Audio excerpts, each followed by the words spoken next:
It's just you and me tonight, just a little quality one-on-one time. What did our teachers used to tell us? This isn't a spectator sport. I need your participation. Let's get to it. We got some fun cooked up for you here. Let's go.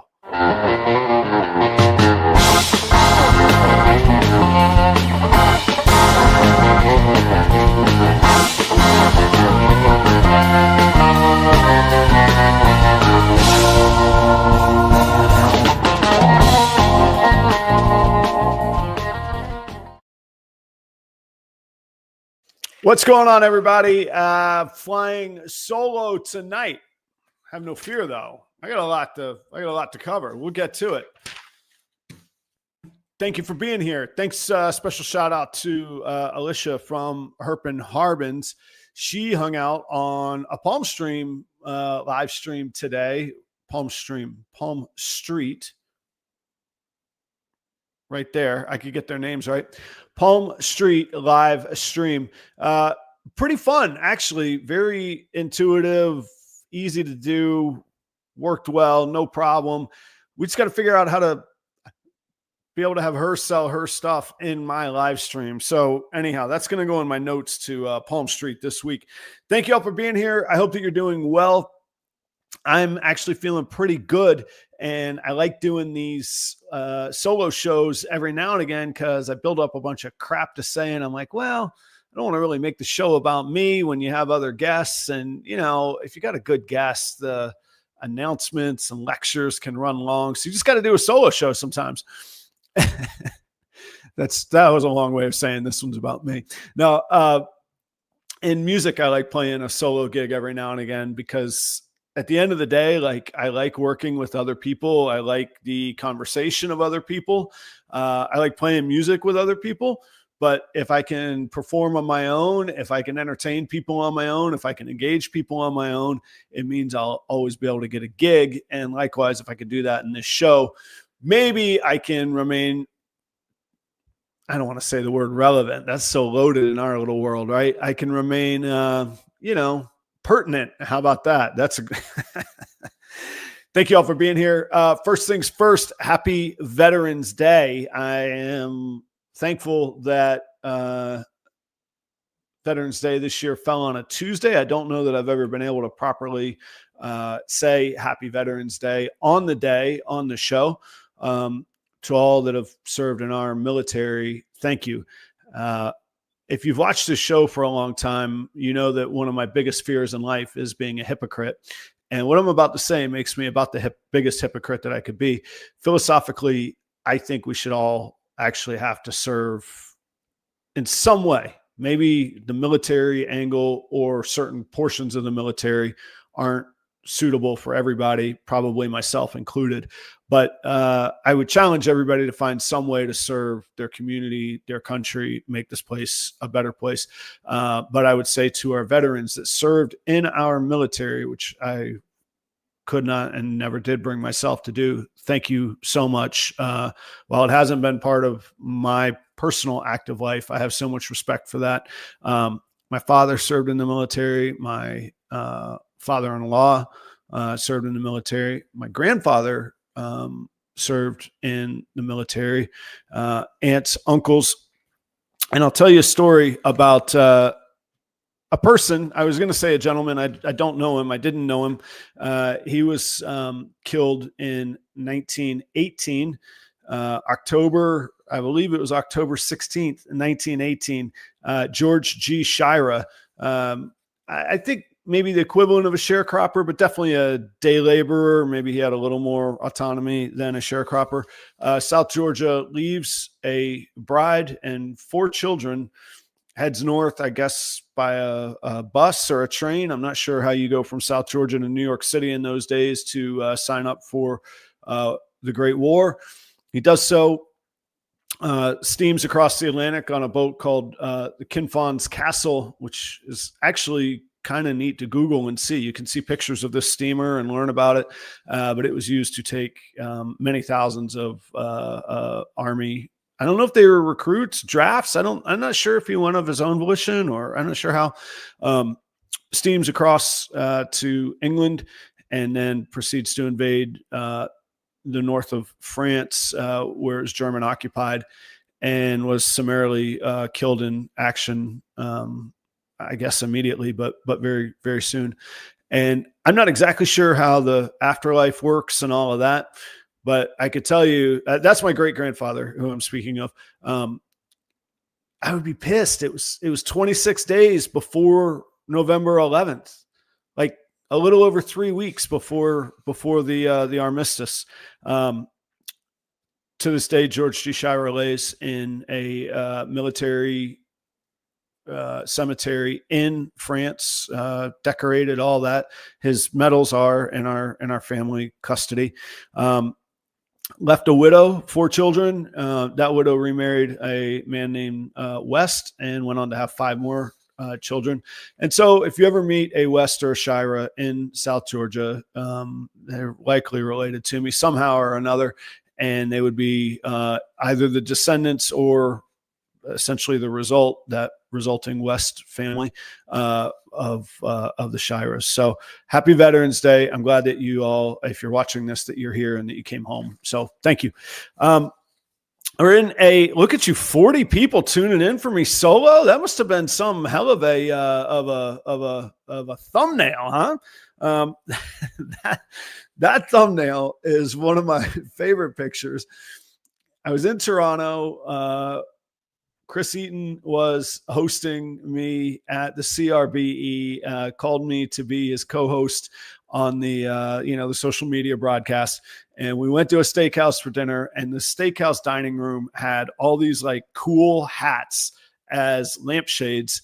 And after a couple beverages, I stuck my head up into one of these hats with the light glowing around my forehead. And Chris was kind enough to take a picture that evening.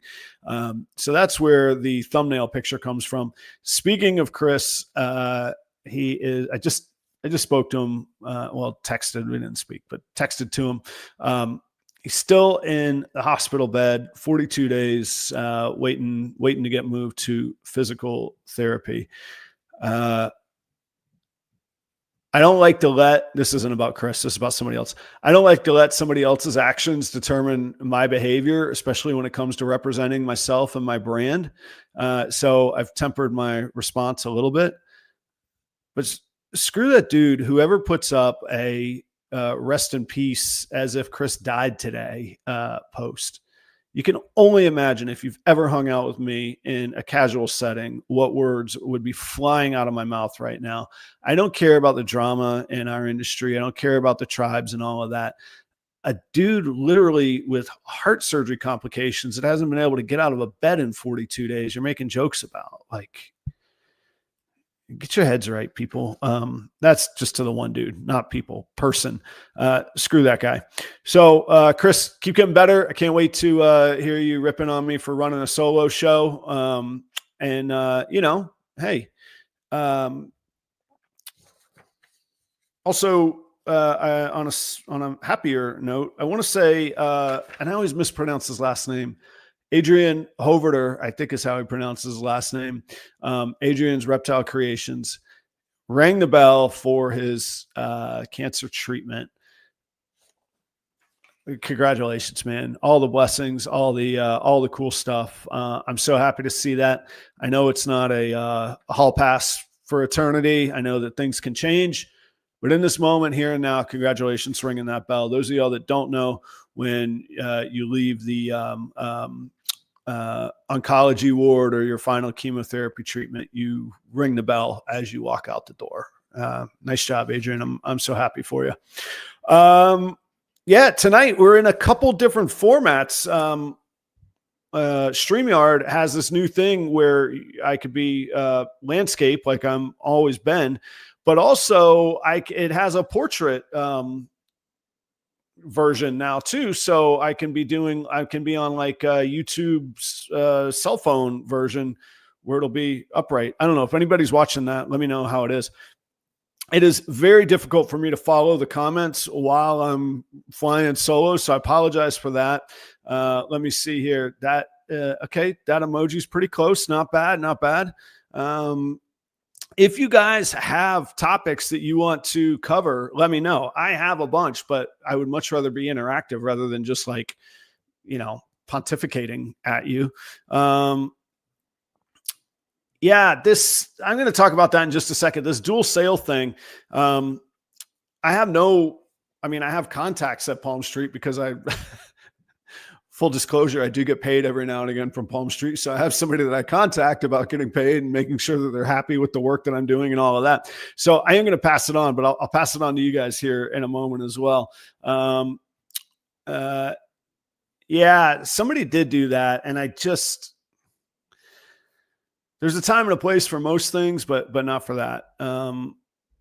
Definitely happy Veterans Day. Yeah, throw them out of the room. When somebody shows you who they are and they're get out. I don't need you in the life. I don't need you around. I was fine before I knew you, and I'm going to damn sure be just fine when I don't know you anymore. I agree. So there we go. I like the separate chat. I wonder what that means. I don't know. See, I only have like my control screen versus what you guys see. I'm going to have to go back and rewatch it. And then I guess I have to rewatch it on the vertical thing too. Anyhow, yeah. So there we go. I added a little bit to the backdrop because I don't have any racks and stuff anymore. I was like, I look like I'm just like lonely in a room. So my show schedule has slowed down, and I've brought in one of my show banners back there now too. Let's go back to what Herp and Harbins were saying. So let me take off my advertiser hat and just put on my user hat. I'll do my best I can. Some might argue that that's not possible because when you're biased, you're biased. Fine.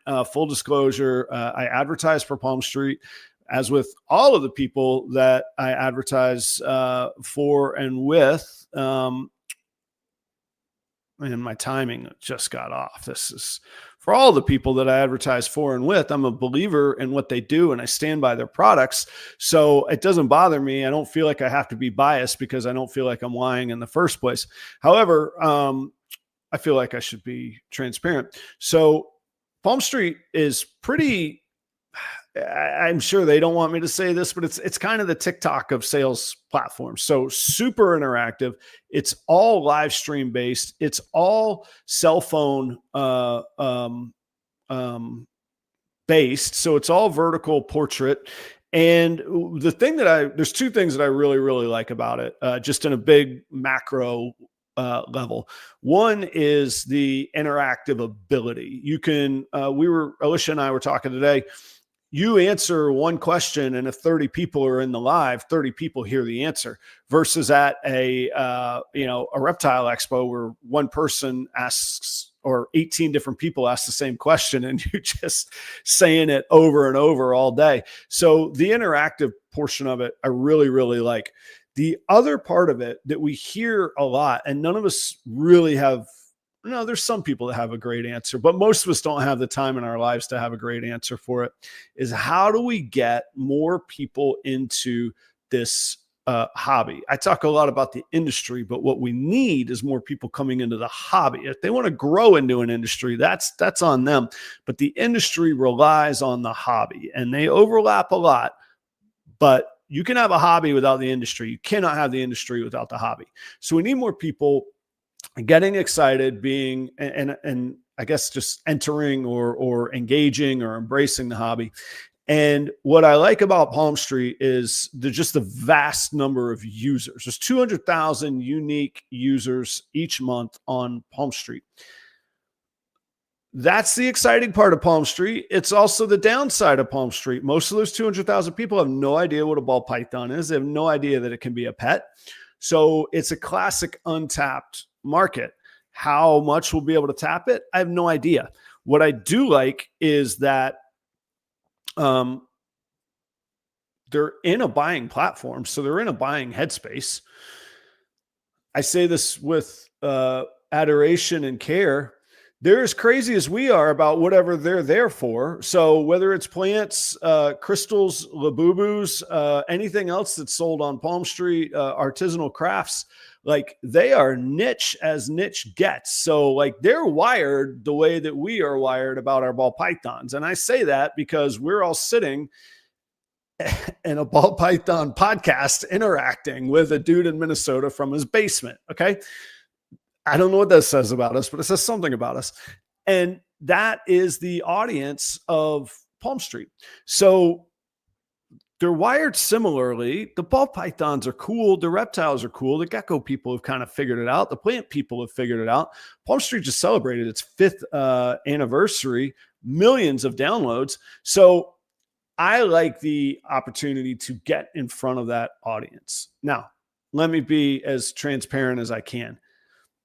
I don't think the auctions are any better or any worse. They're a different format and they're interactive. So I like them that way. And that way I think that they're better. Auctions are auctions. What I saw today, which was pretty cool, and I saw last week. So every Tuesday I do this live from the shop thing where basically I'm just cleaning and running my yapper and interacting with people. And last week and this week, full retail sale through PalmStreet. You can populate a shop. It doesn't have to be auction items. You can populate a shop. You can put them in there. And through doing this regular, it's not really, I mean, let's say it's not really a sales pitch. In some ways, anything I do with a proper Royal shirt or under that brand or banner is a sales pitch because it's a business and I need revenue to do anything. But it's not like I'm going, auctioneer style. Hey, this one's up. It's for sale, this price. It's more just like talking about what I'm doing. Oh, this snake is cool. Let's talk about what's in the snake. This is the project I'm working. What project are you working? That kind of thing. And some of the same people have started to come back. And that's the beauty of doing things consistently and doggedly. And in a way that I'm thankful for that you all are back as well. So anyway, I'm enjoying it. Alicia came on the show today from Herp and Harbins. And first, I'm always happy to hang out with Alicia. She and Josh are great. And by the way, if you scroll down into the description, under the advertisers, there's a link where you can donate to the Dr. Tom Harbin Scholarship Fund at Auburn University, fully endowed, managed by independent, either third party or the university, but the Harbins aren't active managers of it or any of that kind of thing. So it's not just like, hey, let's donate some money so Adam can go to school. That's not the case. Fully endowed, which means if it's managed correctly, only the dividends of the investments will be dispersed, which means that the scholarship will always exist. Like, how cool. It will endure in perpetuity, which is an amazing testament to Dr. Tom Harbin. You can go donate to that. And I think I speak for the Harbins. There's no amount too small.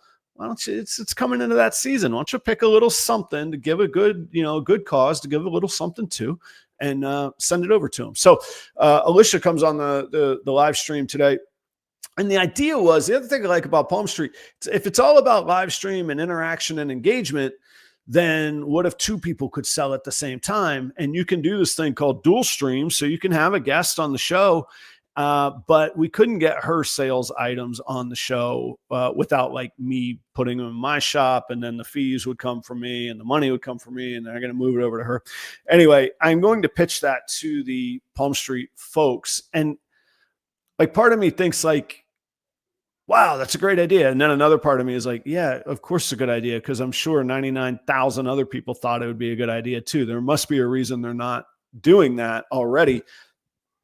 But I don't know what it is. I'm not a web developer. I don't know how easy or simple that is. The rest of their platform is sleek and lightning fast, and it's like a Ferrari. So like, why? I'm sure if they wanted to do it, they could. So anyway, I'm going to pitch it out there. I mean, talk about brand building, cross branding, meeting, the Harbins audience and the Harbins meeting my audience, and them following each other, and all those social media mushroom cloud things that we all hear about. Like, that's how to do it, right? Anyway, I'll see. I don't know what's up with that. So if you've tried PalmStreet, let me know. The one thing I will say that I think, myself included, most of us are guilty of, we try something once or we try something twice and we're like, that didn't work. Screw it. Like, what in life do you do once or twice and you're really good at? Like, I think if you want to really maximize those benefits and those opportunities, you just got to do it consistently. And it took me a little while to come around to that, but this Tuesday live from the shop thing that I do is 2.5 hours today. It doesn't cost me anything. I'm doing chores anyway. Turns out I got to build my brand a little bit, and I got a full retail sale out of the deal that I wouldn't have probably gotten otherwise, because if I'm cleaning tubs, it's really hard for me to promo things on Instagram or, cut reels and stuff. So it's kind of cool. I like it. If you got ideas on it, I'm all for it. I'm all for hearing it, of how to reach and engage people. But I'll tell you, I'm by and large, I'm mostly over auctions. They have a place. The feedback I hear on PalmStreet is from sellers going, yeah, it's just low dollar auction stuff. Yeah, that's what all auctions are. They're not. If you could just print the high dollar stuff at retail, you wouldn't take it to auction. So in that way, I don't see it as any certainly not as any worse. And again, I like the interactive nature of it. So in that way, okay. But I do like that the store is there and it's easy to populate. I populate everything just right on my phone. It's so easy to populate, which is nice. The downside is it's less searchable. So like, take Morph Market, for example. If Morph Market has, I don't know, how many fields are there that you have to fill in when you list an animal? 20, 30? That's 30 different fields you could search by and sort by. Whereas on PalmStreet, it's just splatter on the wall kind of deal. Like, it's in the shop, it's there, and you could call it whatever you want. You can list it whatever you want. You get a nice picture and it shows it. But I think the only fields are title, description, cost, and shipping. That's it. So you can't really sort by like, hey, let me look for Adam's gravel projects. You just gotta sift through and scroll through. So strengths and weaknesses. But anyway, if you've tried it, let me know what you think. I do encourage people to look at it as a long-term building opportunity and as an opportunity to reach, again, that vast number of users that are kind of wired like we are. It's so weird to do a shout out and not really be sure who you're shouting out. There is, I think it's a guy, and they certainly seem like a nice person that I would call a gentleman. There's a gentleman that I actually like message back and forth with, but I don't know who he is. And they have a name like Retired Life, I think. I don't even, you wouldn't really even know it's a snake account unless you like click through it. But he brings up some really good points. There's benefits to people not knowing about our restaurant industry, There's benefits to not knowing about the restaurant industry too. Our reptile industry and the inner workings of our reptile industry. They don't know about our drama or idiots making fun of somebody else when they're in a hospital, or, supposed pyramid schemes, or market booms and busts, or pump and dump things on morphs. All they know is that they're badass looking animals. And like, it takes it right back to the core of what we all got into it for in the first place. So those are all the things that I like. And I would say that with if a platform comes along and says, hey, our goal was to reach new customers, and they pitched a viable concept of how they were going to reach new customers and new potential buyers and new enthusiasts, I would be just as enthusiastic about it. That to me is what is most exciting about it. So there you go. Enjoy. Food for thought on that. Thanks, Alicia, for participating in the experiment. Hopefully we get something of it. How fun would that be to run like dual sales or dual auctions? Alicia brought up some really good points. Like plants, you could just pick up and like set them down, and you can be doing this. You can't really do that with snakes. Like, you got to open a tub, or you got to go get a tub, or you got to look for where it is, or whatever. So like, while one person's fumbling around, the other person is going, and it just becomes nonstop, which is pretty fun, especially as somebody who generally does these by myself without even like a partner in the room helping me along. So that would be cool. What do we got here? did YouTube switch their, oh, here we go. Did YouTube switch their streaming vertical? So Charlie, there's actually two separate streams. There's a vertical and a horizontal one. You got to leave one and go to the other. How you do that? Don't know. This is me learning as I go tonight. I saw it was a new feature and I was like, man, the world runs on vertical these days. I gotta try it, see what it's all about. So there you go. That's that. Oh, the portrait mode has its, oh, you can't see each other's chats. Look at that. Oh yeah, you can. Wait, no, I put if I put it up there, you could see it. So Heart of the Python is on both right now. I like the separate chat. Huh. Like I say, I'm going to have to go back and rewatch it. I saw it was let me tell you, StreamYard rolls out new features like every week. Well, I log in twice a week because I do the proper cup of Joe. Every time I log in, there's like, boom, this new feature, boom, this, and they're pretty cool. This one, I was like,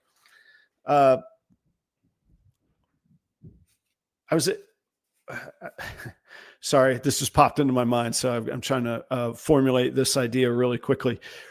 When I was working at the resort, it's so funny when I say the last resort that I worked at, we were going through this like generational change, both in our membership and in our leadership. I was one of the leaders. So while I might not be the young guy in this world, in the world of private clubs and golf, I am a baby, even at 45. Okay.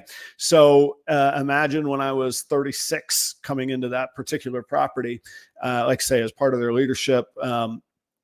And I spent so much time just screaming that our customers were going to be reached on their phone.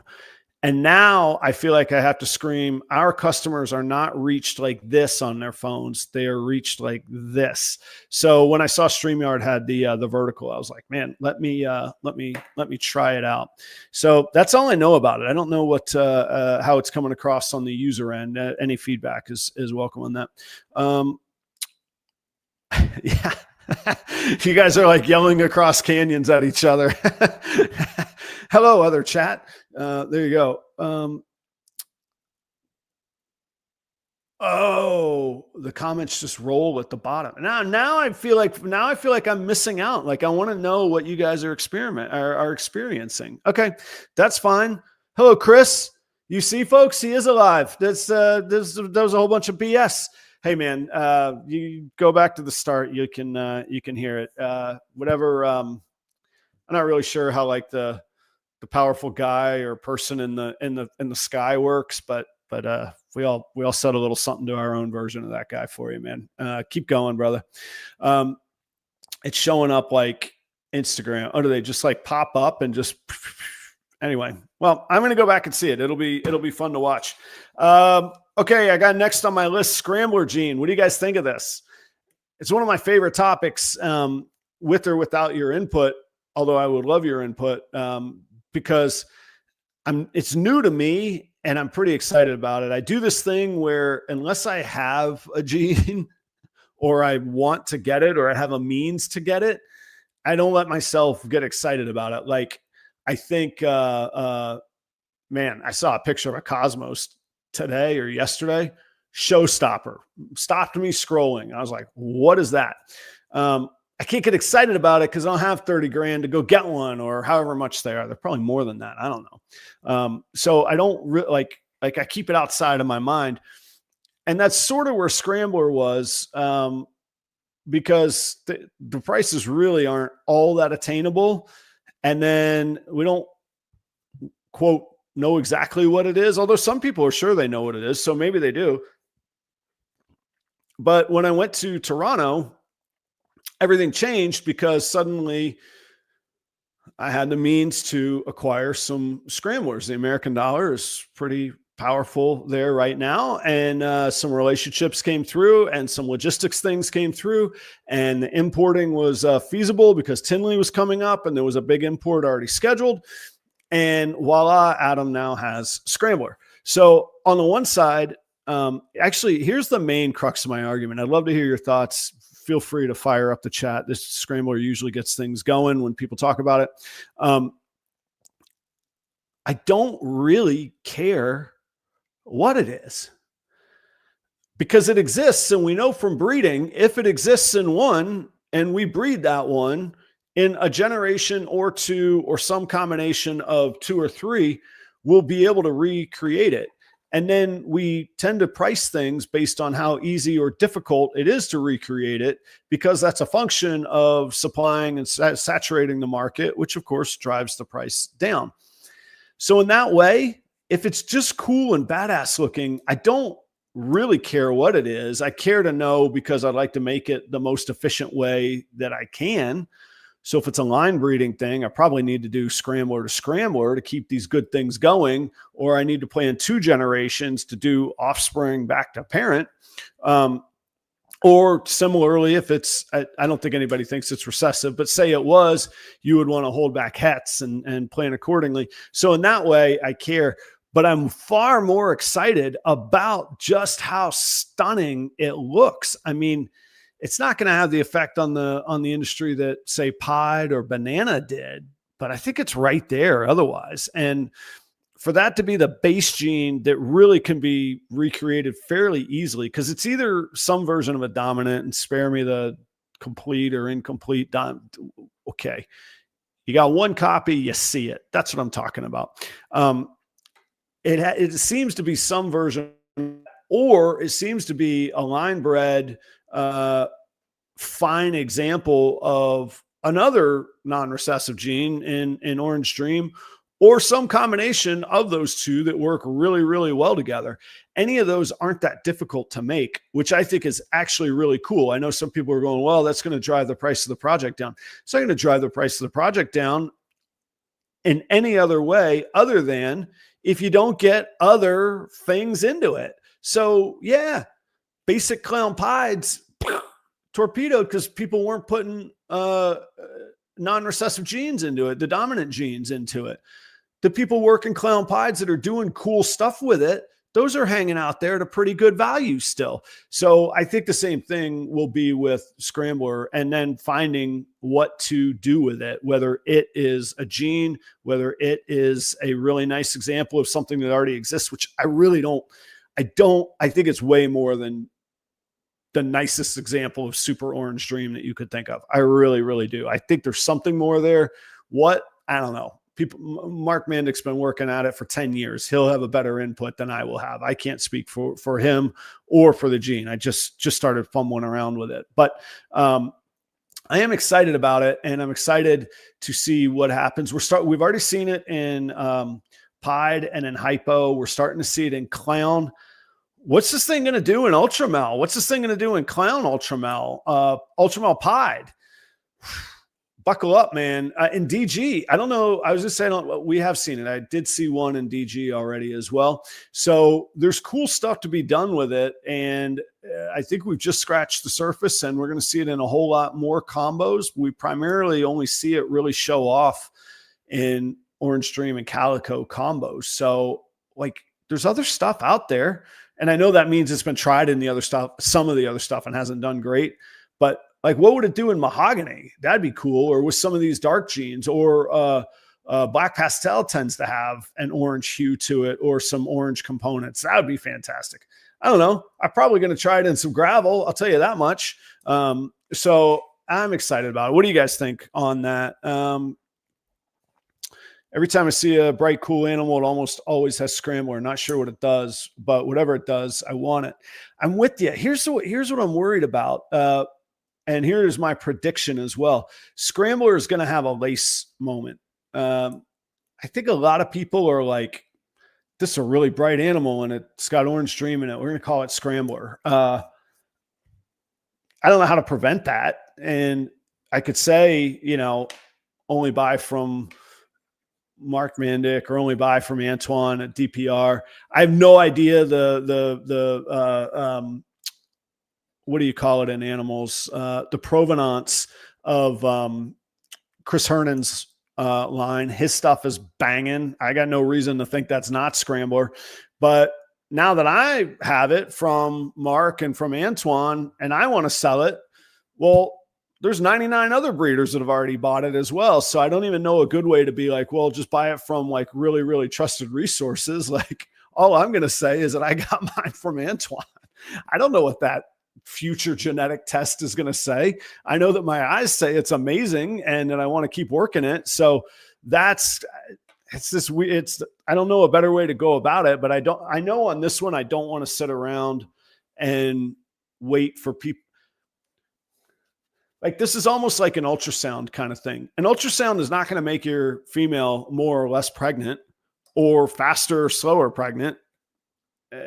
Well, I guess it could in a binary way. If you didn't know to breed it, then okay, sure. It'll give you a chance to make it pregnant. But otherwise, like it's not changing nature.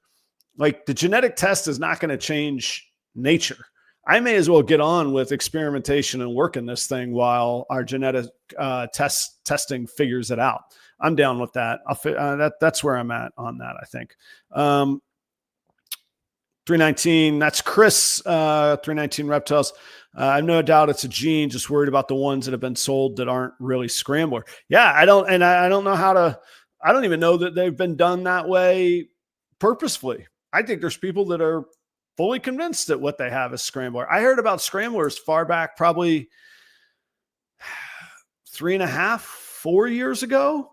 And it was in the context of, well, I got these cool things popping up in my pied. Somebody says it's Scrambler. Like, I feel like we need to have it a little more lineage or a little more tied in than that. But maybe it's almost like Scrambler in the room with us because we're all sort of like, well, I kind of know what it does, but I'm not real sure, but it looks amazing. So we'll see. We'll see what's going on there. I like it and I'm excited and I have invested into it. So, we'll start there. Let's throw these up here for a minute. Look at all these good folks. These are good folks that support our industry and they are from within our industry as well, supporting our industry. So if you're thinking of places that you might want to go shopping, you can look at those above. And if you want to look at ways to double check what you bought, you can look at shed testing. If you want to look at ways to ship it, you can check it out with Redline shipping. There's the focus. Bam, there it is. Yeah, I'll leave those up for a little bit. Should I do this?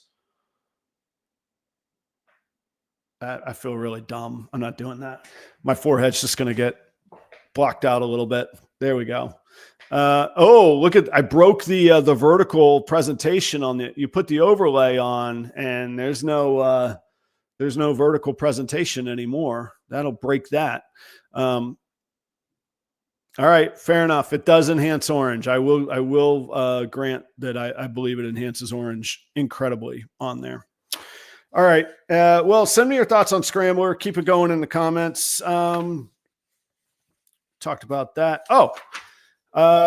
Tomorrow night I'll be on the Morph Forge podcast. Always good people to hang out with. Pretty fun, a little different take on podcasting too. I got to hand it to them and they're doing creative stuff.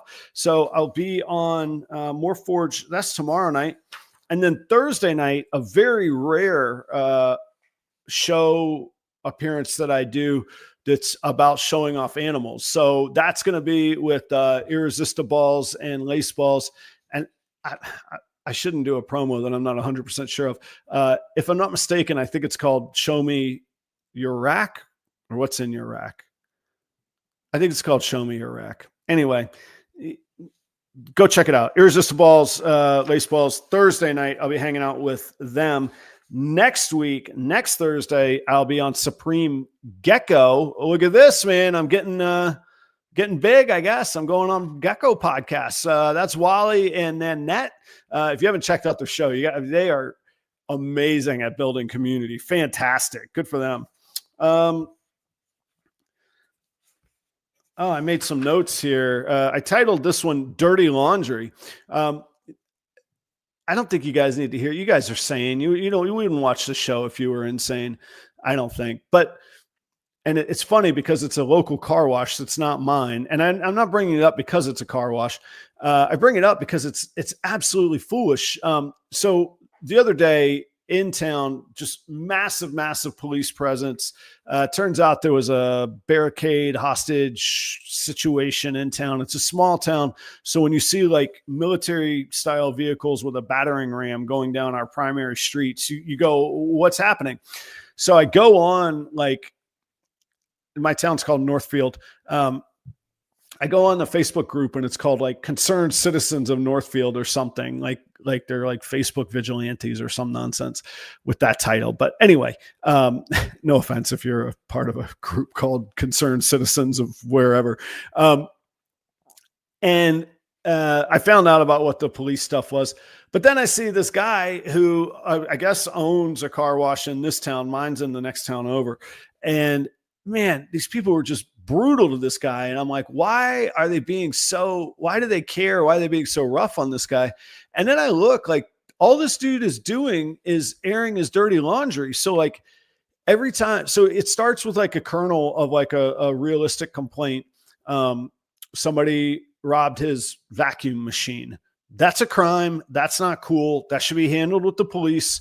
And if you need to find help finding the perpetrators, sure, social media is a great place to do that in a small town. What happened is this guy starts keeping like a diary of every person that's ever wronged him and then adds like a dollar amount to the grievance. So like so-and-so threw a bag of McDonald's on the ground and I had to pick up the fry basket and the bag. And that cost me 3 minutes of my time and I bill it this much. So he did that for like 99 things and he's posting it publicly. And I'm like, and as you can imagine, in a social media space, the townspeople are just absolutely just frying this guy. And I'm like, this is the perfect reason of why you don't air your dirty laundry. Like if you're publicizing something, make sure that anything you're publicizing is at least like at an acceptable bar. It doesn't have to be polished, doesn't have to be professional. Like I didn't shave. Okay, fine. I look a little uncapped. I get it. But like, if I got issues, the person I have issues with is going to know about it. And the people that can fix the issue, if there is such a thing, are going to know about it. Otherwise, I'm not bringing it up, man. Like that's insane. Anyway, I thought it was a good story to share. Don't air out your dirty laundry. Okay, next section here. This was great. I'm going to take you behind the scene here. Show behind the show. Every week, I'll invite a guest. We'll schedule the guest. If I'm on my game, I'll have guests scheduled. Oh, by the way, next week, Billy Rice from Rice Family Reptiles. Boom. How about that? You didn't even know what you were sticking around for. There's your breaking news. Next week, Billy Rice is going to be on and working. I think I could tease these. I could just say I don't know when they're going to be on because that is A, true, and B, if it's not for a long, long time, it's still true. But I think coming soon, we'll have Winston from WHS and Antoine from DPR. We're going to finish this year strong, I promise you, friends. Also, Chris from Wide River as well. So they'll be coming soon. Keep an eye on the scheduling and all of that kind of stuff. So what I do, I invite people on the show and I come up with ideas, or basically generally what I do is I come up with 3 topics. I don't write 20 questions. I write 3 topics. And then I hope that they're a good enough conversational dance partner that we can have an intriguing conversation that flows nicely and that I can ask some inquisitive questions along the way that make me say, aha. And I'll do a little bit of research about the person or the work that they're doing, or I'll check out their Morph Market accounts or whatever it might be. And that's how it flows. And when you make a show on YouTube, ideally, you're going to tell, the ladybug is not crawling on my neck. Did you guys see that? I just pulled a freaking ladybug off my neck. Okay. You see that thing on my finger? Anyway, story goes on. There it is. Now, it focused for half a second. I'm going to put you right there. Anyway, sorry for the interruption. I build these people. Then YouTube, with any, and actually this is applicable to any social media platform. If you want it to get pushed or presented, you got to tell the platform what it is. So I got to write a description. I put in keywords. I put in the advertiser partner links. I put in tags down. There's a tag section. I don't really even know what those do, but I do them. And I do all that before the show and I publish it. And then hopefully it tells you all that, hey, Adam's coming and he's got this neat thumbnail and you check it out, you click, you watch. Okay, you know how this stuff works.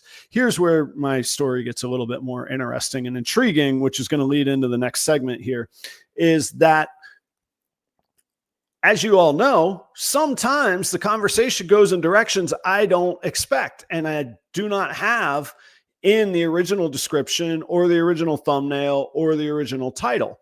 And something you can do is, after, it usually takes about 1 day, but if you go to any of my previous videos and you look in the description down below, if you scroll all the way down, there's a button that says show transcript. If you show the transcript and you copy the transcript, yeah, that ladybug, it does stink. They do smell terrible. If you copy that transcript, what you could do then is take that transcript and I take it back to my chat GPT and I tell it, hey, here's what I originally described it as. Here's the transcript of the show. Write me a new title, write me a new description, write me new keywords, and write me new Google SEO tags so that YouTube can crank this out in front of people that are most likely to click on it, engage in it, watch in it, grow Proper Royals brand, and eventually buy a ball python or return an investment to the advertisers. I do that every week because I'm insane. And I do that for Proper Royals Live and I do that for Proper Cup of Joe every week. When I was coming up with what to talk about tonight, I just like trying things, just like seeing what happens. So I go to this chat bot in Chat GPT. His name is Alex. He's my social media SEO activation manager. And I go to Alex typing. Alex isn't a real person. I know this. I type to Alex. Oh, and I've been doing this for about 1.5 years, ever since Chat GPT was made available in a free form. So I go to Alex, I say, hey, go review the year's worth of transcripts. And everywhere that I've said, that's a conversation for later. I'm not going to discuss that here, but I will sometime. That's a topic for a YouTube video or something of that ilk. Let me know, because that means that it's something that's been unaddressed and I'm going to address it. Alex was on it. 33 different bullet points. He had citations. It was from this episode with this guest, blah, blah, blah. It was great. And so I'm excited because now I have 4 topics that I can discuss a little bit. And I'm actually just going to discuss one. We're already at 50 minutes of me yapping away here. But you might try something like that or along those lines. Because one of the things I'm about to talk about is that I think I need to rebalance my media presence. I don't do nearly enough of the classic long-term format YouTube videos. And I'll return to why in a moment. But one of my goals, not even just for the new year, for like now, is that I need to make those. And if you're like me, you go through your life going, yeah, I should make a video on that topic. Then when you have time to make the video, you're like, what was I going to make the video on? And you're not like inspired anymore, you know? This thing gave me 33 great ideas that I already said I was passionate about and that I had something to talk about on. And it gave me the citation of the context of where I said that. So it's like a ready-made outline of inspiration that now I can get down to business and go make some long format YouTube videos. So anyhow, I did all of that, and here are the topics that it gave. And I think what I'm going to get, I think I'm just going to jump into one really short side one. If you guys have any suggestions, referrals, who you'd like to see on the show, put them in the comments, message them to me, Instagram message, text them to me. You know how to get a hold of me.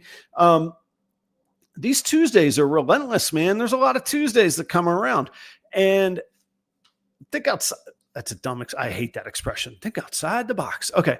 Come up with some other nifty expression, but think about people that like maybe have influenced you positively, or their sales experience, either buying or was incredible, or they did something different that made them stand out, or you think, man, this person is going to be around kind of deal, or they've just got a knack for making beautiful animals or something.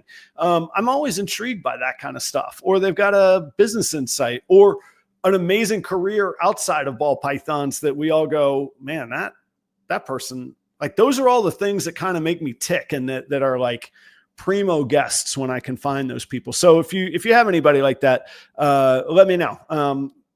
Cause there's always another Tuesday. And if there ever comes a time where there's not another Tuesday, we got bigger problems on our hands. So we're not going to care about proper royals at that point. So let me know. I'd love to have that. So, all right, I'm going to tell you the topics, and then I'll tell you what I'm going to dive in on, and then got to give a little thanks here too. So one of them, and here's the actual response that my chatbot gave. Genetic creativity is the title. With Clayton Kaufman, you flagged this as a topic you wanted to revisit: how to balance creative pairing with business realism. That's a pretty good YouTube video right there. Mentorship and accountability. It didn't expand on that. It just says you need to talk about that. All right. I like that. That's a good, it is something I believe in. And they're not even necessarily related. Mentorship and accountability. That could be two separate topics. Pretty good. Long-term proper royals goals. In several intros, you said, quote, "That's a story for another time," when referencing what's next for proper royals as a business entity. I hinted at it earlier. If I have a guest on the show, I don't want to make the show about me. I need to make it about the guest. You guys are probably tired of hearing me about me. So I never dive into it. That's a good one. We're going to get into that in just a second, because I do have visions, changes. The scene has changed massively for me in the past 2 years. It's changed massively for me in the past year. It's changed massively for me in the past 6 months. So we'll talk all about that in just a second. I mentioned earlier, check out Redline Shipping. Temps are changing. It's about to get a little hairy out there for shipping. Man, sometimes it focuses. Sometimes it doesn't. That says Redline Shipping. You want to know when to ship, when it's safe to ship, check out Redline Shipping. They're going to get you through it. They have the supplies, the equipment, the knowledge to help you safely ship the animals that you are purchasing and buying. Use the promo code PROPER5 for $5 off of your next shipping order. Should you run into issues when you're shipping, Redline's got your back. There's a phone number you can call for human services that are reptile enthusiasts and reptile keepers and educated on both FedEx shipping ins and outs and reptile keeping ins and outs. There you go. Shedtesting.com is now a part of phenome.com. If you want to know more about what that means, I did an episode with the Phenome team that includes Charlie Williams from shedtesting.com. But in the meantime, you can still go to shedtesting.com. You can place your orders there, and your payments are the same. The ordering process is the same. They've just made it better. You'll see the website is probably a little bit sleeker now. And behind the scenes, Charlie, even before that evolution to Phenome, Charlie had improved his lab relationships and processes, less variables, faster turnaround time, cheaper price. Better, faster, cheaper. Man, it's the triumvirate there of service and business, what you hope for. Use the promo code PROPER10. You're going to get yourself 10% off of the new lower prices. When I say lower prices, you can run a 10-gene recessive panel or dominant panel. You can run a 10-gene panel for $85. That's $8.50 a test. Don't know what something is, but there's something going on. Yeah, we're going to put that to bed. That's going to be a new rule for 2026. No more something going on. Just go right to shedtesting.com for that, okay? Reagan Renee Royal Pythons. That is Charlie Ryan. He's in New Jersey, Cherry Hill, New Jersey. Go check out ReaganRenee.com. That's the ad. That's the push. ReaganRenee.com. All of his inventory is on ReaganRenee.com. All of his inventory is there. Listen to this. Free shipping if you buy from ReaganRenee.com. Full stop. No like percentage, no this or that. Free shipping if you purchase from ReaganRenee.com. Massive variety of payment options, as well as the what's it called? Like the buy now, pay later thing that Square offers. What's that called? Anyhow, you know what I'm talking about, man. Get you a snake. You could do it right away. Charlie is focusing on Kryptons and DG projects. He's got Kryptons, DG, G-stripe clown, pied clowns in a variety of single, double, triple, and quad ingredients. So go check out ReaganRenee.com. And he has shown me, I'll let him unveil it when he's ready, but two pretty cool other features that are just going to be free value adds, I believe, coming up on his site too. So he's really cooking behind the scenes, and I'm excited for what's coming there. Keeper Kane, that is Kane, Fritz Wallace, and Michelle as well. And they have a YouTube channel documenting kind of all their experiences and their life with animals, big snakes, ball pythons, tarantulas, aquatics. It's all documented there. It's all family friendly. They're a great couple, really, really active in our community too, supporters of several, I might even say many Patreons. So not only supporting and advertising, but staying active in the community as well. Least you could do is go check out their YouTube channel. Doesn't cost anything. And you might be pretty entertained. I got to say, it's a pretty fun channel, and they're great folks. And again, pretty good ball python breeder as well, working in the Bongo Pied project. How about that? Boom. Sundog Serpents, that is Sarah and Josh. They are down in Orlando, Florida. I've been doing business with them for about 4 years. I vended with them on the Repticon circuit down in Orlando, Tampa, Jacksonville, Lakeland, all around Florida there. And they're really, really I hate to just keep saying people are great people. They're very good people that I trust a lot. I've bought from them. I've sold to them. We're working projects together. We have a monsoon clown project that we're working together this winter. And I think you should do business with them and give them a shot as well. Working hard on TSK clown ingredients and double visuals. If you're into TSK Xanthic, you should know Sarah and Josh at Sundog Serpents. Also, super asphalt projects. I went the gravel path. They went the asphalt path. There's nice mutual respect there, shall we say. So check them out. They also have some visual puzzles that they've hatched recently that are looking great as well. Go check out Sarah and Josh, Instagram, Facebook, Morph Market, all the usual suspects, and around and about on that Repticon circuit in Florida. Go see them. Last but not least is Chris at BNS Reptilia, the original advertising partner of Proper Royals, my business partner at Tinley, and we own a rainbow clown project together as well. So another person that not only I say is good to do business with, I do business with. Chris is Reptilia because not only does he specialize in ball pythons, but blood pythons, colubrids of all shapes and sizes, Pituophis, if you know what that means, the bull and the pine snakes. He's got the education, the paperwork to make sure that you can own them legally wherever you are, and he'll give you the education to make sure that you can take care of all those animals. He's also a killer resource. He's been doing this a long, long time, and he knows the species. He knows a ton about each species, and he's really fantastic on identification, all that stuff. And he is the regional distributor of the Chipper Cocoa. If you're interested in becoming a distributor of the Chipper Cocoa yourself, get in touch with Chris, and he'll get you set up. There you go. Take care of those folks. Again, earlier I said it, and I believe this. These folks are people supporting our industry, that are in our industry, looking out for this industry. So go support them if you get a chance to. And Proper Royals live content is brought to you ad-free by the fine people at PalmStreet. So thanks very much. Go back to the beginning of the show if you have not seen or you're not familiar with PalmStreet. I talked quite a bit about it. Royal Car Wash. It's got a nice ring to it. I'm not sure if it's legal that they call it that. I'm going to have a little talking to with them about that one, man. All right. My razor blades. Oh, come on now. One of the beauties of being an entrepreneur is I shave on my own schedule. I'll have you know. All right. Keeper Kane is hanging out. No, not car wash wars. I have no beef with I'm a neutral car wash. I'm not tribal in the ball python world. I'm not tribal in the car wash world. Absolutely not. No, we're not getting into that crap. No, I have no desire for that. All right. What's coming up? All right, let's go back to what's changed for Proper Royals. I spent a whole lot of time when I first started Proper Royals about like, what's my purpose? What's my mission? Why is the why? What is the why? Why am I doing this?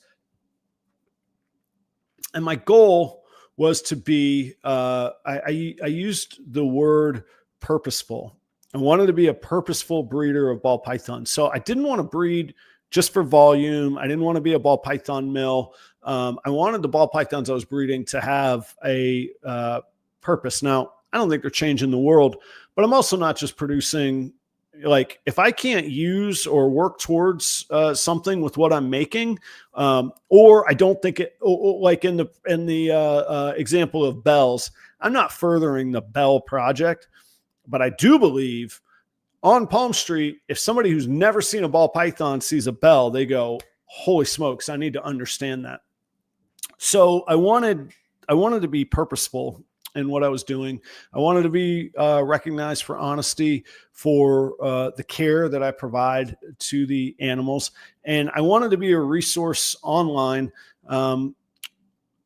not in a way that I know everything, but in a way that I'll go seek knowledge and I'll share that, that seeking, I don't know, that pursuit. That's what seeking is. I would share that pursuit publicly, because at the time when I started this, that wasn't really a common, like, hey, let's go learn this together. It was almost like you had to, like, I know everything, and you had to almost like fake a whole bunch of knowledge, and then you get called out for being fake because you are being fake and all of that. And I was like, screw it. I'm just going to be like the dude that's figuring it out and doesn't really know, but I'll share my experience and I'll be transparent and all that.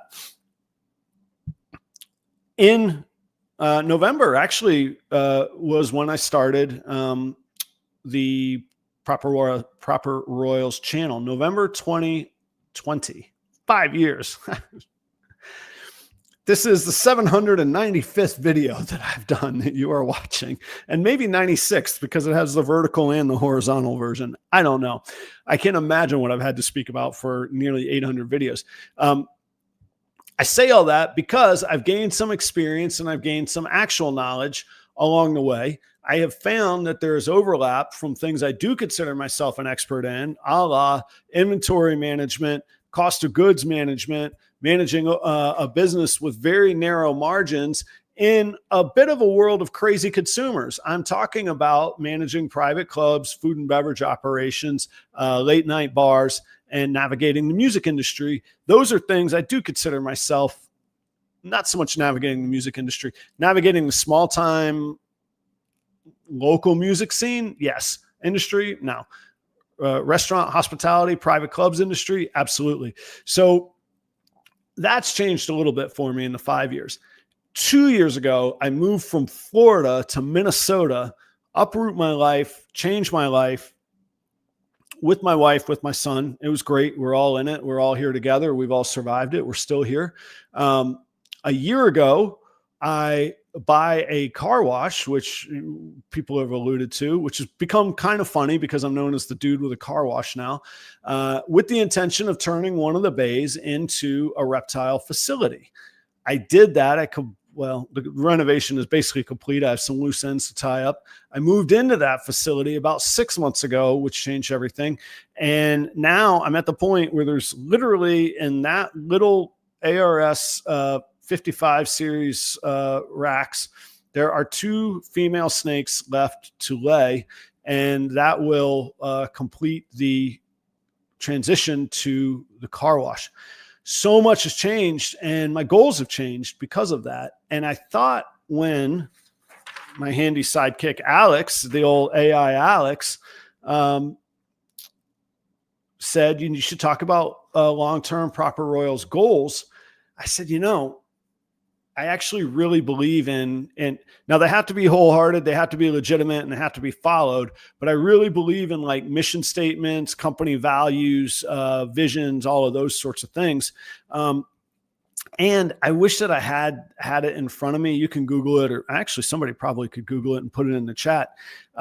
There's a pretty famous story, and it's been study that's been repeated and has stood the test of peer review and repeated results and all those good scientific things. The simple act of writing down your goals increases your odds of achieving those goals by a massive amount. Writing down your goals, posting them where you see them every day, further increases the likelihood of you reaching those goals. It's amazing just how simple some of those acts are, that it scientifically has results of improving your chances of reaching those goals. So no matter how far-fetched the goals seem or how tough they are, you probably already believe in it since you have those goals. Write them down. Look at them every day. And I had to say to myself last night when I was writing this show, Adam, you haven't done that lately. That's something you believed in. It's something that I did through my career. It's something that I do in managing the household. I would say my personal finances, but when you're married and you have a family, you don't really have personal finances. They're family household finances. In 2012, I wrote out a month to month until through the age of like 72 of where I wanted my financial net worth to be. And month to month, if I've exceeded that, that means I have a little bit of spending money. And if I haven't exceeded it, it means that I have to stop anything until I do get back to it and I get back ahead of it. And honestly, not only do I have to be ahead of it month to month, I had to be ahead of it with a little bit of money set aside for some fun stuff so that I can afford a little trip up here and there or market adjustment or whatever. And that really was an incredible set of long-term goals. And I still look at that constantly. I still make those decisions. I look at it daily, if not maybe I'll go 2 days without looking at it. But I say all that because I actually believe this stuff. So here's what I wrote down for my goals, which will shape what is coming up for the future of Proper Royals. Because one thing I can tell you that happens if you buy a car wash and you convert that car wash into a reptile room, and small town Midwestern America, people find out that you've had reptiles in it, it might be a little harder to sell one day. You are stuck with that unique piece of architecture, which you have created into your own vision. And while I technically own the car wash outright, I took a pretty significant loan on the home equity that I have. So I do owe a lot of money on that car wash, or Proper Royals owes the Shiras a whole lot of money on that car wash. I'm saying all of that to say I'm going to be around in this world for a little bit, and I better come up with something to show for it is what I'm going to say. So I wrote down 4 goals, some of which are immediate, some of which are in a year, some of which are 3 to 5 years. And I actually wrote 5 goals. So here you go. I challenge you to do this yourself. If you want to share them, that's fine. If you want to keep them to yourself, that's fine. I think that it's a good exercise. And if you don't meet the goals, doesn't mean that you failed. It means you need to find out why you didn't meet the goal. Maybe it was a dumb goal in the first place, which is probably giving yourself an out, but maybe it is a dumb goal in the first place. Sometimes you don't know what you don't know. Second, usually there's something that prohibited you from reaching that goal. And if it's a really long-term goal, you shouldn't wait till the goal deadline. You should see it along the way. Hey, this isn't working. I need to tweak something. So it helps guide your decisions. It helps guide your focus. It helps keep you at it. We've all heard the expression, you only lose if you quit. Like, you got to be the tortoise. We all want to be the hare. We all want, our PalmStreet auctions to make us rich overnight. That doesn't happen. It's not real. It's not there. So you got to be the tortoise. All right. I want to, and I capitalized some of these. So I capitalized the word the. My goal number one, I want to be the ASF resource in my market. When I say in my market, I'm going to define that as most of southern Minnesota with just the border of northern Iowa, just the border of western Wisconsin. And that's about an hour and a half radius all around me. So that gets just north of the cities, gets west out towards Mankato, east towards Wisconsin, and south just to the border of Iowa. If I could be the ASF resource, not everybody uses ASFs, but almost nobody else is breeding them. I have the proof of concept. I have the process down.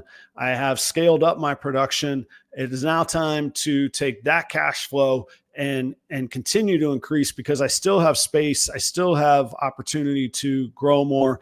And other than Instagram posts, I've done no advertising for ASFs, and I still gain customers, and I still don't have enough to meet all the customers' demands. So I want to be the ASF resource in my market. Why is that? ASFs are profitable for me. They are, frankly, very profitable. They're fairly, I don't want to say easy, because that's a kind of a loaded term, but I have figured out the efficient process for them. And I have the facility set up for the efficient production of ASFs. So becoming the ASF resource in my market, I want to be able to say that within 1 year, I'm the guy. I may or not be. There might be some other breeders around who are like, oh, really? I'll take that challenge. And that's cool. That's competition. That's healthy and all of that. But I think I could be the ASF resource in my market within the next year. And I think there's a ton of profitable opportunity there. So pretty cool there. I want to be known in 3 to 5 years, again, with the capital The, I want to be recognized as the breeder who is leading the super gravel as a recessive project. Okay, Adam, the hell does that mean? Gravel is a dominant gene. You put two gravels together, it makes a super gravel, which is wildly different looking than the gravel is. Super gravel, in my opinion, in Axanthic looks cool, in Clown looks cool, in Hypo looks cool, in Ultramel looks cool. I think it will look cool in Rainbow. I think it will look cool in Candy and Lavender.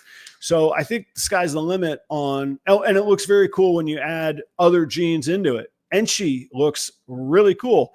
Pinstripe looks very cool with it. It's untapped. We haven't gone to, I don't think we've gone to acid super gravel clowns. The heck is that going to do? It's going to be unbelievable. Mahogany, there's really cool opportunity there.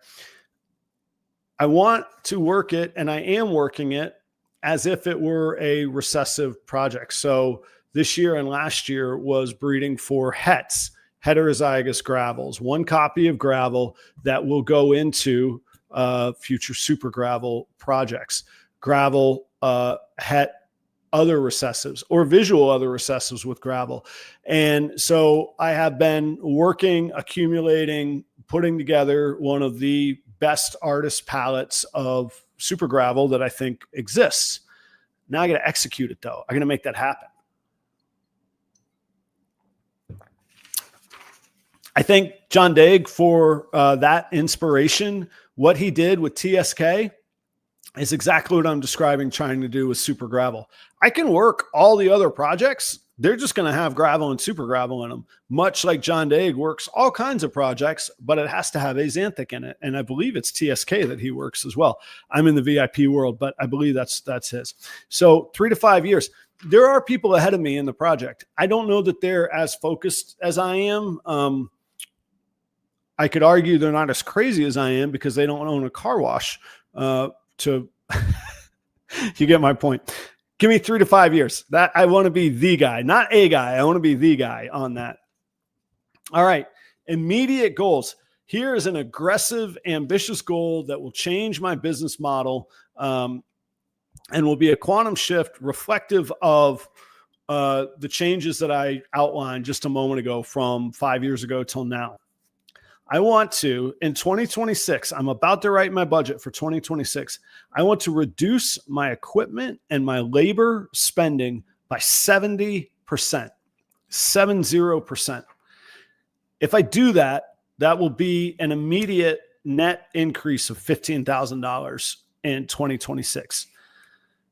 That's not enough to, buy private jets and stuff. On the other hand, that's more than my mortgage next year, and I'm already profitable. So if I can make a quantum shift like that and have it pay for my mortgage for a year, that's a pretty good return on investment. How you might say, well, that's great, Adam, but how are you going to reduce something by 70%? That's if you need it, you can't just cut out 70%. My equipment spending over the past 5 years, accumulating equipment, has been breakneck speed. Basically everything that I've made, I've put back into proper royals. The car wash is full. Unless I'm going to convert those next 2 bays, which just converting the bay comes at a cost of about $25,000 before you put a piece of equipment into it. I don't know what you think I deal in, but I don't deal in, quick swings of 25 grand. I don't have it. That's not me. So what I'm saying is, it doesn't matter how good of a deal the next ARS rack is that comes down the line. I don't have space for it. I cannot take it. I'm not going to take it. I have, and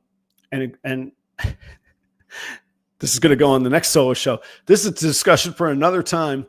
I have the inventory that I want. I have the quantity of females that I want. Yes, there will be investments in animals made in the coming years and in the coming year. However, it needs to fit into the equipment and the space that I have. If I max out the equipment and space that I have, that would get me to right about 100 breeder females. And I want to stay a one-man show. I don't want to I just said I want to reduce labor by 70%. I am all about now working as efficiently as a one-man show as I possibly can. And that would make me outgrow myself. Doesn't mean that won't change in the future, but for 2026, part of why I bought the car wash was that I could make my processes even more efficient by laying it out basically like a kitchen, like a professional kitchen would have been laid out, which I never was able to do in this room. I certainly wasn't able to do in the little garage conversion space in Florida that I had. So part of that investment and part of paying that investment back of buying the car wash is doing this work myself and getting that money back that I was and I have been paying. And I'm thankful for the other people. And nobody got fired or put out there. It was a side job for everybody, and they had a good landing spot. So everything is good there. But my equipment and labor spending, I need to reduce by 70% in 2026. That's a 1-year goal. My last 2 goals, rebalance my media presence. I want to get back to useful YouTube videos. Evergreen content on YouTube is really, really useful. And I would give up isn't the right word. I have learned that to actually make money via YouTube, you have to have bazillions of views, and it's not realistic really with my scale and scope right now, or my content for that matter, probably. However, finding or establishing myself as a useful resource that people rely upon and trust. And when they go to say to themselves, I want to buy a ball python, they go, well, there's that Adam guy. That guy, he seems to have his act together. Let's check out what he's got available. That's where YouTube videos come in really, really handy. They build your community. They build authenticity, credibility, expertise to your name. Now, you have to be authentic and credible and an expert, or you have to declare that you're not, because otherwise you're going to be seen as a fraud. But I need to get back to doing that. And that needs to be a really, really high focus. Adam, you've been saying that for 2 years. I have been saying that for 2 years. 2 years ago, I moved to Minnesota from Florida, and I brought all the snakes. A year ago, I bought a car wash. I had really one great person that helped me, but I built that car wash with the help of one other person as far as the renovation, all the framing, all the sheetrock, all the, the modifications, the plumbing, the electrical, everything. I don't have all that to do this off season or this winter.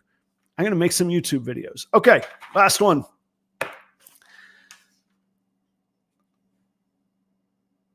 Up to this point, I've really focused on generating cash flow, taking that cash flow, reinvesting it. So one way to make a splash is to take a big chunk of money, buy the stuff, get to work.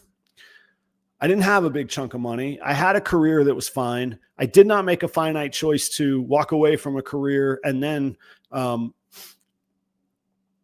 take my 401k, cash it out. Anybody's choice is their choice, whatever they want to do. I couldn't do that. That wasn't for me. I left my career. I started a consulting company. At the same time, I really got to work on proper royals. I always kept a consulting company. I still have that. That pay, that keeps me safe. But in the meantime, I would sell a banana enchi, and then I could buy a banana clown, and then I could make a banana clown enchi and make a little bit more. And then I could, buy an acid leopard hurricane black pastel clown. And I got really lucky on that. And that tested het monsoon. And what I'm saying is I always had this cash flow model for 5 years. So I didn't accumulate any debt. I didn't use up any household resources and family resources. However, I never bought like this just boom, here I am, animal, and this is the most amazing, crazy thing ever. And maybe that's smart because a lot of people do the opposite and then they go away. But a lot of people try and make it my way and can't ever get ahead or feel like they're doing anything of any purpose or scope or scale. So I say all that because my fifth goal, and I capitalize the word really, it's time to really go after my projects. And what does that mean? Just like I just defined the super gravel as a recessive project, I pretty much want to pick 3 other projects. And you could see from how I described it, that's not limiting myself. It's focusing what I do with that project. Super gravel is a recessive. You want to put ultramel in it? Great. Put ultramel. You want to put clown in it? Great. You want to put clown ultramel in it? Great. No problem. It's time for me to figure out what I'm going to be known for and what I'm going to be passionate for. And I want to basically whittle down what I'm doing over the next year to 3 years. I want to whittle down my focus. Whittle down doesn't necessarily mean get rid of stuff. It means get rid of the distractions in this case. I want to whittle down to projects I'm exceptionally passionate about, that I could talk about the way that I talk about super gravel, that I have an exciting level of ingredients for. And then I think 4 is going to be the number. And then things that are outside of that don't get me excited about those 4 projects that I have, I got to start getting that out of here. I don't think it's fat. I don't think it's trimming the fat. There's some exceptional animals in there that I just won't have a need for. To be honest, some of that's already started. I have a hypo-pied super pastel. It's a triple homozygous animal, really powerful animal. I've gotten what I need out of that animal. It needs to move on. I don't have anything to add to it. I'm not going to take the hypo-pied pastel project any farther. And I have the holdbacks, double and triple hets that I've made with that animal. I don't need them anymore. It's got to go. I have a really good producing het VPI female. What am I doing at this point breeding with that female anymore? Now, somebody who's excited about the VPI project just starting out and maybe bought a banging male that's het VPI and they go, holy cow, I could really use that. Well, they're going to get it at a great price. Somebody will use it. They're healthy animals that are useful. So it's time to put the pedal down. And when I say that, really focus on my projects and what I'm going to be excited about. And there'll still be a component of my business that is, everything's got to be eye-catching and really get me going. And that could be at the $250 price point or the $25,000 price point, as long as it's meeting that criteria. Because again, as I said at the beginning, if we could bring new hobbyists in that become industrial, great.